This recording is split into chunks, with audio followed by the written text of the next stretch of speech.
দেখো বন্ধুরা, এখানেও আমাদেরকে ঠিক সেই আগের মতো করেই প্রথমে বাম পাশে দেখানো ছবির বস্তুর সংখ্যা গণনা করে তারপর হাতের ডান পাশে তাদের সমান সংখ্যক বস্তুর ছবির সাথে দাগ টেনে মিল করাতে হবে। তাহলে চলো বন্ধুরা, গণনা শুরু করা যাক।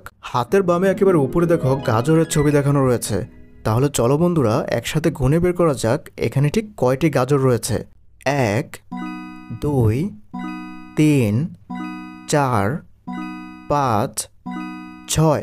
এখানে 6টি গাজর রয়েছে। তাহলে চলো এবার হাতের ডান পাশে খুঁজে বের করা যাক কোন ছবিটিতে 6টি বস্তু দেখানো রয়েছে। বন্ধুরা, আমার মনে হচ্ছে বেলুনের সংখ্যাও 6টি রয়েছে। তাহলে চলো গোনা যাক। 1 2 3 4 5 6। হ্যাঁ, এখানেও ঠিক 6টি বেলুন রয়েছে। তাহলে চলো আমরা গাজরের ছবির সাথে বেলুনের ছবিকে দাগ টেনে মিল করিয়ে দিই। এরপর গাজরের ছবির নিচে দেখো অনেকগুলো বেলুন রয়েছে। তাহলে এবার চলো গুনে দেখি এখানে ঠিক কয়টি বেলুন রয়েছে।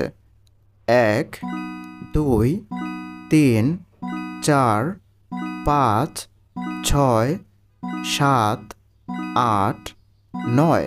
এখানে 9টি বেলুন রয়েছে। এবার ডান পাশের ছবিগুলোর দিকে লক্ষ্য করে দেখো। আমার কাছে তো বন্ধুরা চায়ের কাপের সংখ্যাও 9টি মনে হচ্ছে। তাহলে চলো গুনে দেখা যাক। 1 2 3 4 5 6 7 8। শেষের একটি মিলে 9টি কাপ রয়েছে। তাহলে চলো বেলুনের ছবির সাথে কাপের ছবিকে দাগ টেনে মিল করিয়ে দেই। বাম পাশে বেলুনের ছবির নিচে ফুলের ছবি দেওয়া রয়েছে। আমরা এবার গণনা করে বের করব এখানে কয়টি ফুল রয়েছে। 1 2 3 4 5 6 7। এখানে 7টি ফুল রয়েছে। আমার কাছে তো ডান পাশে ঠিক উপরে থাকা কলার সংখ্যাও 7টি মনে হচ্ছে। তাহলে চলো বন্ধুরা গুনে দেখা যাক এখানে ঠিক 7টি কলা রয়েছে কিনা। 1 2 3 4 5 6 7। হ্যাঁ, এখানেও ঠিক 7টি কলা রয়েছে। তাহলে এখন আমরা কি করব? আমরা এখন ফুলের ছবির সাথে কলার ছবিকে দাগ টেনে মিল করিয়ে দিব। তাহলে চলো এবার ফুলের নিচে দেখানো ডিমগুলো গুনে দেখি এখানে ঠিক কয়টি ডিম রয়েছে।